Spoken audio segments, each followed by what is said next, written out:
Halo, perkenalkan nama saya Sureka Pratama dari S1 Teknik Elektro Universitas Diponegoro, konsentrasi Teknologi Informasi dengan NIM 2100118130140 dan nomor urut mata kuliah 76.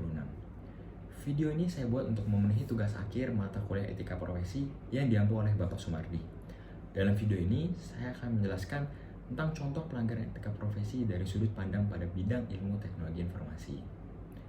Etika profesi adalah sikap hidup berupa keadilan untuk memberikan pelayanan profesional terhadap masyarakat dengan penuh ketertiban dan keahlian, sebagai pelayanan dalam rangka melaksanakan tugas berupa kewajiban terhadap masyarakat. Untuk etika itu sendiri adalah menyangkut cara dilakukannya suatu perbuatan sekaligus memberi norma dari perbuatan itu sendiri. Pelanggaran etika profesi adalah tidak terpenuhinya standar operasional prosedur atau SOP yang telah ditetapkan pada peraturan-peraturan yang berlaku. Hal tersebut dapat terjadi karena beberapa faktor. Salah satunya, kurangnya sanksi yang keras dan tegas untuk para pelanggar etika profesi. Contoh dari pelanggaran etika profesi yang akan saya bahas dalam video ini adalah typo squatting. Typo squatting adalah kejahatan dengan membuat domain plesetan yang dibuat dari asumsi salah ketik atau istilah mistyping dari jari gemuk seseorang. Terdapat dua kasus besar yang pernah menimpa perusahaan finansial ternama yang ada di Indonesia, yaitu BCA dan Citibank. Dapat dilihat dari headline berita di sini. Salah satu praktik dari typo squatting di mana sang typo squatter atau pelaku typo squatting mendaftarkan satu atau lebih nama domain yang merupakan kesalahan ketik dari domain terkenal, dengan harapan dapat menjaring kesalahan ketik dari pengguna internet. Saat user secara tidak sengaja memasukkan alamat situs yang salah atau wrong site, mereka mungkin akan diarahkan ke situs alternatif yang dipunyai oleh typo squatter.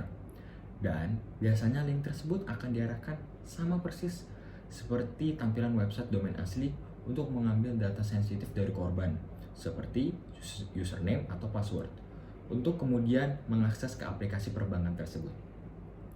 Contoh domain plesetan yang pernah terjadi oleh BCA pada tahun 2001 adalah dapat dilihat yang di sini. Yang pertama, bisa dilihat ada tanpa titik setelah www. Dan untuk yang kedua dan sampai kelima, terdapat kesalahan yang sama, yaitu ejaan yang salah pada setiap domain. Ada beberapa alasan mendasar untuk typo squatter membeli domain yang typo. Yang pertama, untuk mencoba menjual kembali domain kepada pemilik brand atau nama. Yang kedua, untuk memarketkan dan membuat pendapatan pay per click dari navigasi langsung salah eja dari target domain. Yang ketiga, untuk mengalihkan arus typo ke pesaing.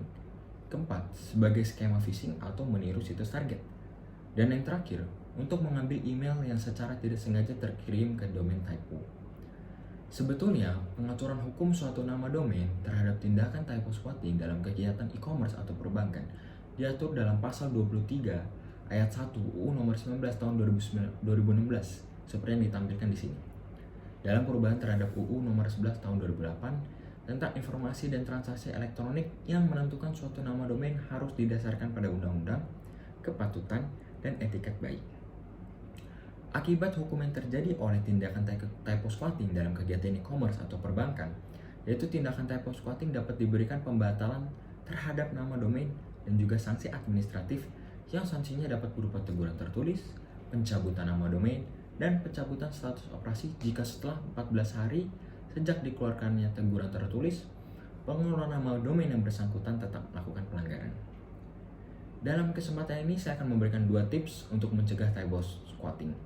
Yang pertama, selalu waspada dan memperhatikan pengetikan dengan seksama, bahkan kamu perlu mengeceknya sampai benar-benar secara pasti bahwa yang kamu ketikkan pada address browser tidak salah. Cek ulang seperti halnya mengeja dan pastikan ketikan kamu tersebut tidak salah. Hal-hal tersebut merupakan cara yang paling efektif untuk menghindari tindakan kejahatan yang mengandalkan typo atau salah pengetikan. Dan yang kedua, bookmark. Bookmark halaman favorit yang sering kamu kunjungi lebih disarankan, karena selain mempercepat kegiatan yang kamu dalam mengunjungi situs-situs tersebut, kamu juga akan lebih aman dan terjaga, terutama terhindar dari kesalahan pengetikan. Ya, sekian video dari saya. Semoga dalam video ini dapat memberikan manfaat bagi penonton semua. Terima kasih semuanya.